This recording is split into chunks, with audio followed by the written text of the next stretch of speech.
Right, so welcome to today's NCCT prep session. We're going to start reviewing the claims section. I am Miss Brandy Guillory, for those of y'all that do not know me. We've got Miss Crystal Berry over Hello, welcome. there Happy Valentine's Day somewhere. again. Yes, Okay. happy Valentine's Day, and thank y'all so much for giving us your time today. We truly appreciate it, and I hope that y'all get something out of today's little session. So I'm going to go ahead and share my screen.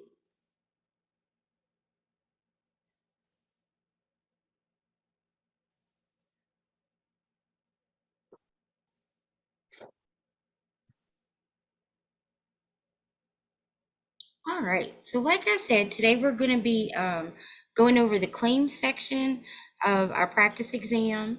And like the note on there says, get with your instructor if you need the packet. They can email it to you, and that way you can follow along or study on your own, make yourself flashcards, whatever you feel like you want to do to prepare for the exam. So we're going to be talking about claims today, guys.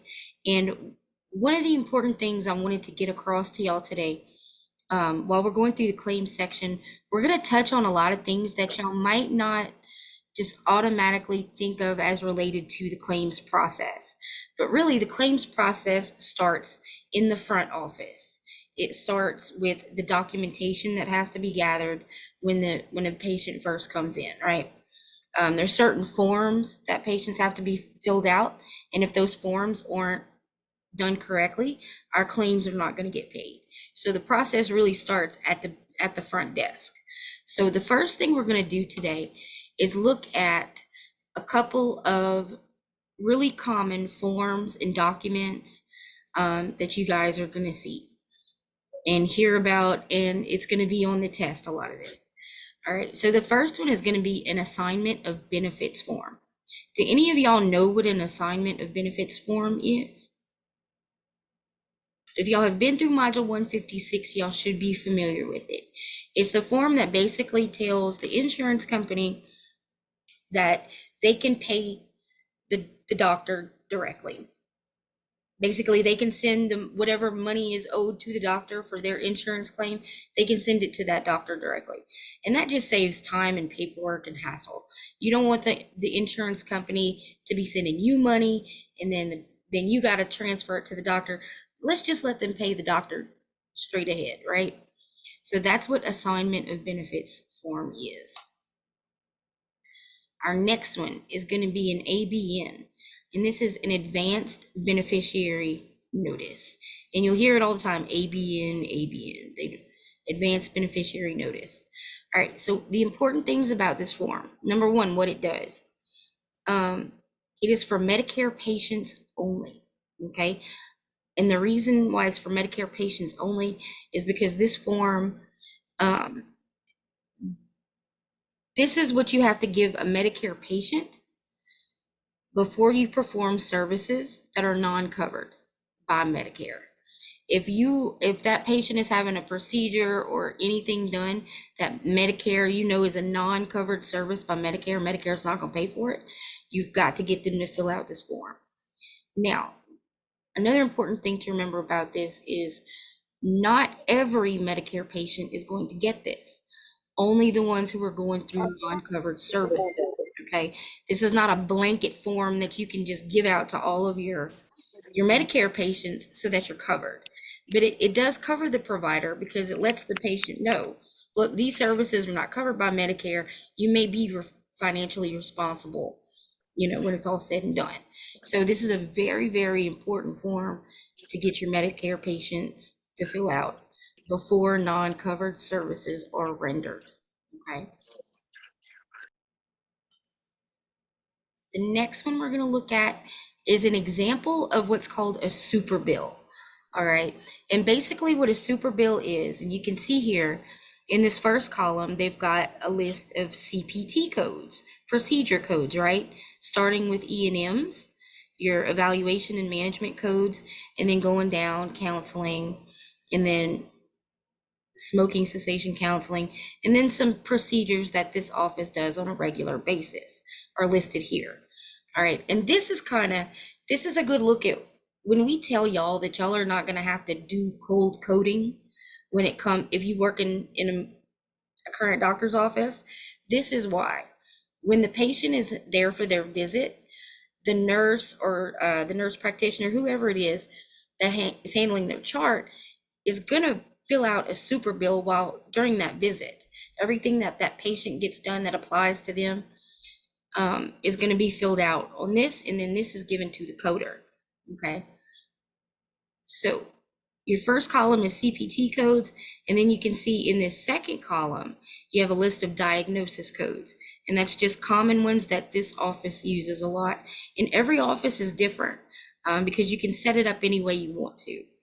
You set it up how it works for your office, basically. And it also, it gives them, it's kind of a checks and balances thing. You've got all your patients' information, contact information, account number, etc., up here at the top. Okay. And then there's always space down at the bottom where you can write extra stuff in, because sometimes the super bill just doesn't cover everything. So the next one, after your patient has filled out all their forms, you've got all your documents, they've seen the doctor, your super bill's filled out. Let's say you're the coder and it comes to you. The next thing you're going to do is you're going to fill out a HIPAA 1500 claim form. And that's this red document that y'all are looking at. And you're going to send this either electronically. I would say 95% of the time you're going to file electronically, or some require paper. You're going to send this to the insurance company or the clearinghouse and start the claim processing, right, on their end. It leaves your office in this form. So this is something that you guys, whether you're doing billing or coding, you're going to see 1500 forms. Those of you, again, that have been through modules like 156 and 157 should have seen this before, so this will be a little familiar to you. But if not, this is the form. Let's see. All right. Some common acronyms when dealing with the claims process. And some of this we've already talked about. Some of this y'all will remember from some of your coursework. And this is only a small sampling. For whatever reason, the medical industry is full of acronyms. There are hundreds and hundreds of them. But just a couple of really common ones that y'all are going to see a lot. ABN, again, Advanced Beneficiary Notice. That's our Medicare form. HIPAA, the Health Insurance Portability and Accountability Act. And y'all, HIPAA, you're going to hear that every day, all day. You're going to have mandatory HIPAA training once a calendar year that your company, wherever you go to work, is going to require you to do. Okay, so HIPAA is very important. An EOB is an explanation of benefits. And who knows what an EOB is? Anybody know what an explanation of benefits? Other than Miss Barry? What you It got, Carly? explains what's covered by your insurance. Exactly. It's the after the insurance company gets your claim and processes it, they're going to send the patient what's called an EOB, and they'll also send one to the provider. And sometimes they name it explanation of payment or explanation of benefit, depending on what company and who they're sending it to. But exactly, it breaks down what the insurance covered, what they didn't cover, and why. And if the claim was denied, it'll give you your denial reasons right there on the EOB most of the time.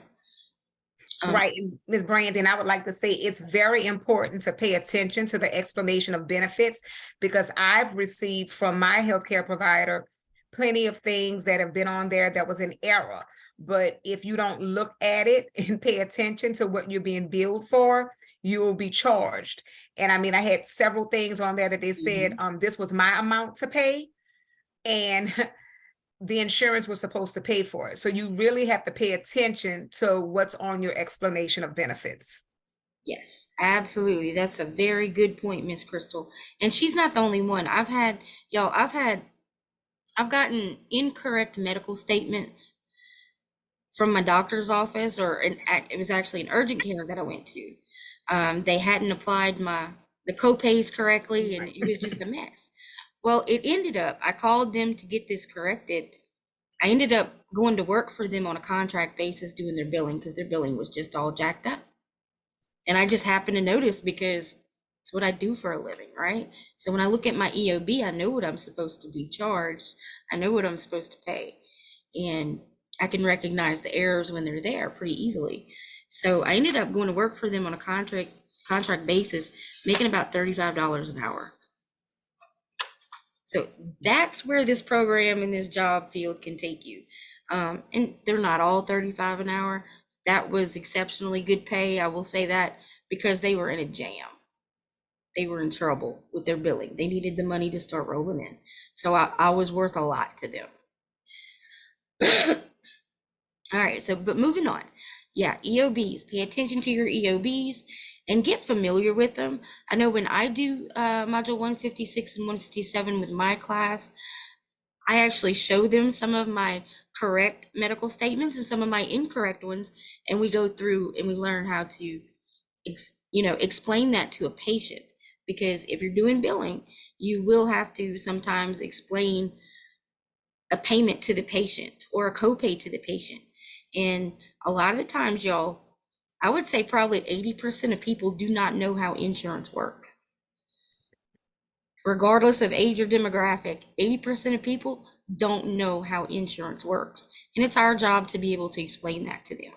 So getting familiar with an EOB is really, really important, and what information is reflected there.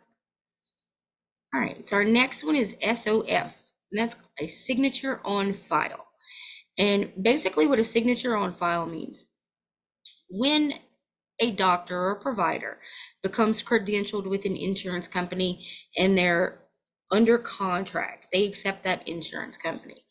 The insurance company, when they contract that doctor, they get a signature and they keep it in their file. And it basically says, when they fill out their claim forms, it's what keeps the doctor from having to sign every single piece of paper that comes out of that office.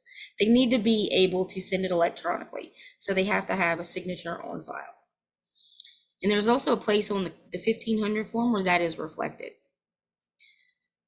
All right, NCCI, National Clean Claims Initiative, or NCCI edits.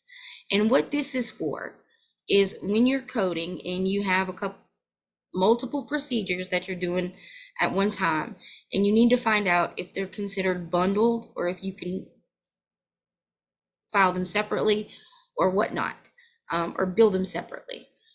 You will need to check your NCCI edits on cms.gov.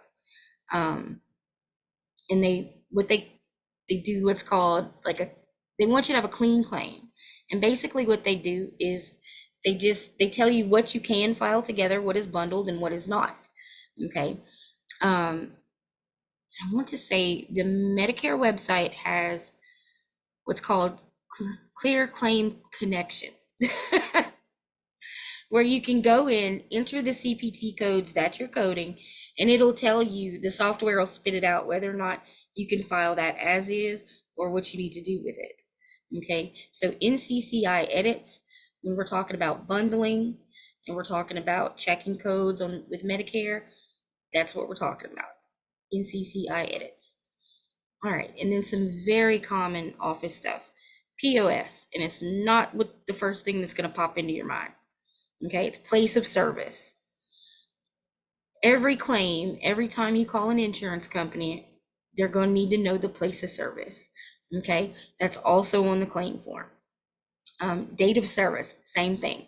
Your date of service and your place of service have to be known. Those should never be in question. DOB, date of birth. That is one of the most common identifiers for our patients. First thing we ask them when they call, what's your date of birth? In the NPI, National Provider Identifier. Who knows what an NPI is? Anybody? If you haven't done a lot of billing or credentialing work, you may not know. An NPI, a National Provider Identifier, is simply an identification number that is given to every physician that's registered to work in the country.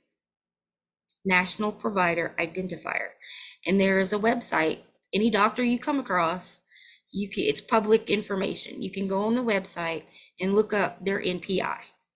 And also, if you're ever working denied claims and You call an insurance company. You're going to have to know that doctor's NPI or that clinic's NPI. And there may be multiple, one for the physician individually, one for the group of doctors he's grouped with, one for the facility. Every medical entity has to have an NPI registered with the United States to work. Okay. And I could spit you off Cabrini Cancer Center's NPI. It's a 7-digit number. I could spit it off the top of my head because I typed it into so much stuff and I typed it into so many phone systems. But NPI, so y'all will become a lot more familiar with that as we go along. All right, so this is coming from the claims portion of the practice exam. We're going to go through the first 10, and most of this information y'all should be able to guess or figure out by what we've already talked about today. So let's go over number 1. Which of the following requires a patient signature for the medical facility provider to be paid by the carrier? Is it B? A. Yes, ma'am. A, signature on file. And it works the same for providers and patients. And that's in that beginning paperwork. When you do your financial, your financial responsibility, when they get into the office, you're going to get that signature. All right, so number 2, the assignments of benefits form is used to allow the insurance company to A, pay the provider directly, B, pay the beneficiary directly, C, pay the services provided, or D, bill other insurance companies. A. That is correct. A, the assignment of benefits is to pay the provider directly. All right, an advance beneficiary notice must be signed A, before a series of covered services, B, prior to the start of any surgical procedure, C, before a service which is not covered is provided, or D, prior to a procedure when the risk of death is high. Is it C? C. That is correct. Before the service which is not covered is provided. Very good. All right, number 4, a patient who presents for a procedure that Medicare will not pay for. Which of the following should the billing and coding specialist do? A, collect payment in full before the procedure. B, ask the doctor if only the allowable should be billed. C, have the patient sign an advance beneficiary notice. Or D, obtain a letter of medical necessity. C? That's correct. That's correct. And y'all see number 3 and number 4 are almost the same question. They're just flip-flopped, kind of. Y'all will find a lot of that, okay? All right, number 5. Which of the following, it's got my camera's got my thing covered. Sorry, guys. Which of the following, blah, blah, blah, the I insurance. can see it. Which of the following signed documents should the insurance and coding specialist obtain from all new patients? Select the 3 correct answers. And y'all remember what Miss Marcia said in the previous sessions. If it's one of those questions where there's 3 answers, that is going to be on the exam. All right, so what should they obtain from all new patients? B. C? And A? All right, so we got B. Everybody's got to sign HIPAA. Got to have B, right? So that's good. Good job on that. Our next one is going to be C, financial responsibility. Because whether they have insurance or not, you never can tell whether the insurance company is going to pay till you send them the claim. It is never guaranteed.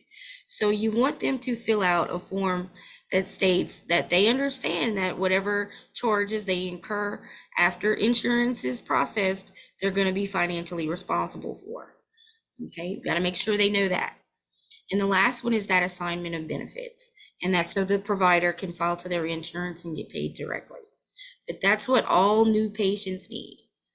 HIPAA, financial responsibility, and assignment of benefits. Okay, let's see. And y'all can also process of elimination some of these questions. Like for this one, we're not going to do insurance eligibility because not all new patients are going to have insurance, right? And we're not going to do advanced beneficiary notice because why? That's for Medicare patients only, right? Okay. So it's automatically the other three. Process of elimination if you don't know it right off the top of your head. All right, so number 6, a claim that is not missing information is called A, dirty, B, pending, C, clean, or D, scrubbed. C. That's right, it is a clean claim. It can go on through and be just fine. No errors. All right, so to verify that multiple CPT codes may be billed together without being considered unbundled, the insurance and coding specialist should query the A, CPT coding nomenclature, B, private payers policy guidelines, C, the NCCI edits, or D, the clearinghouse. C. Is it D? Is C, NCCI edits. When we're talking about procedure codes and bundling and unbundling and how to check them, NCCI edits. National Clear. National Clean Claim Initiative. All right. Number 8. Can you read that one, Crystal? Yes. Which of the following are common reasons for a claim to be rejected by a primary payer? Select the 3 correct answers. Thank you, ma'am. You're welcome. All right, so reasons is going to be rejected. Let's see. A, on the CMS 1500 form, block 29, amount paid is blank. B, insurance ID number is incorrect. C, tertiary insurance information is missing.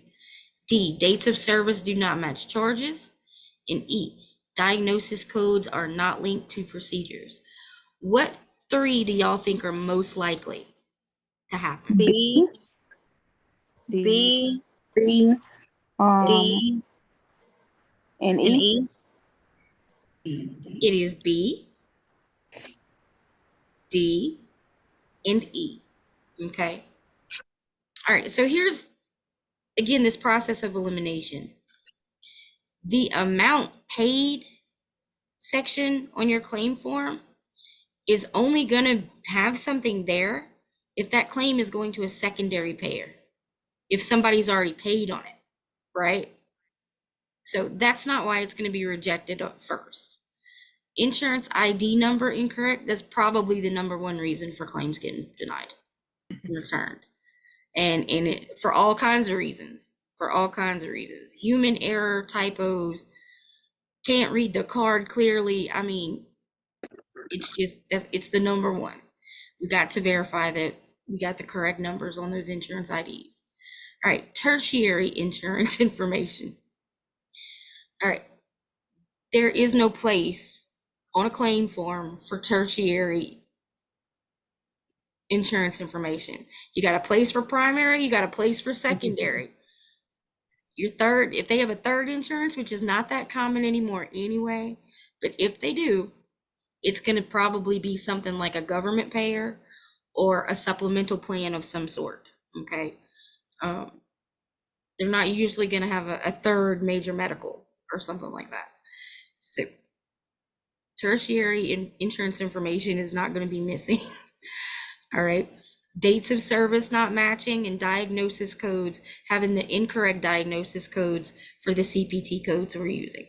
Those are the most common. Okay.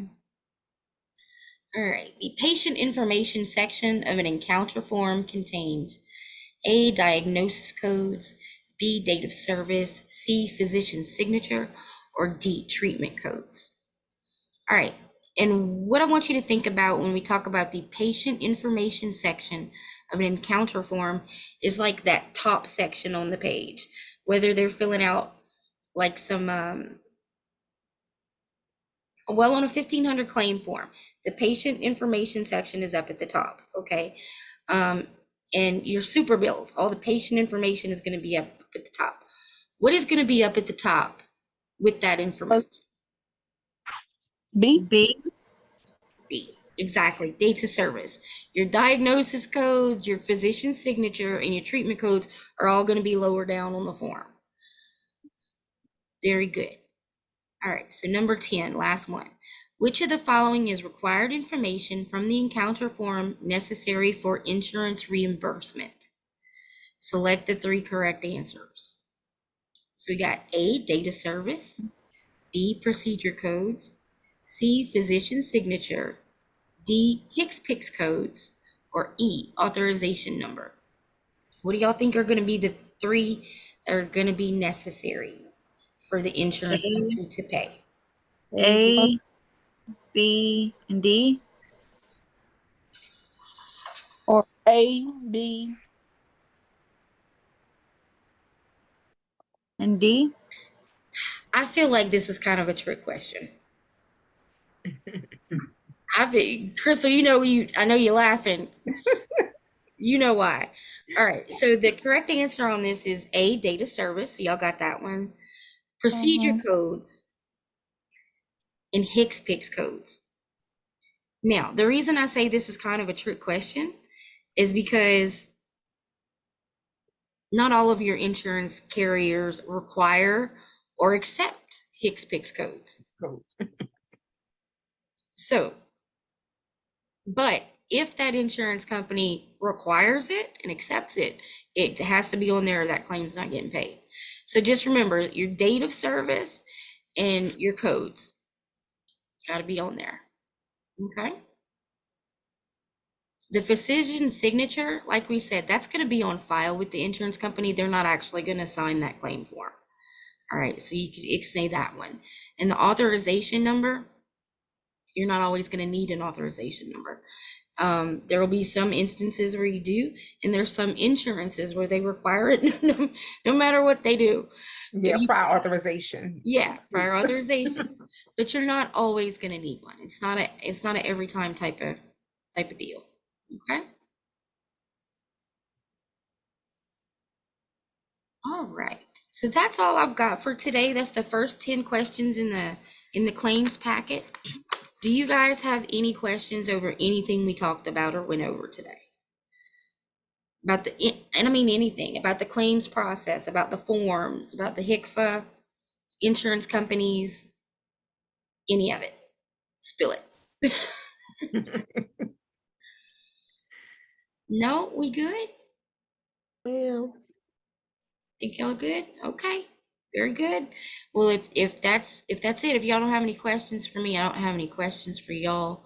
And this will be recorded, so we will be sending this out to you all. Yep, your instructors will get it out to you however they get things out to you. My students know that the link will be on the Remind app. And again, congratulations, Miss Brownicia, for finishing your program today. Congratulations. Wish you Well done, ma'am. all success. Thank you. All right, ladies, y'all have a wonderful day, and we'll see y'all next week. Bye-bye. Bye.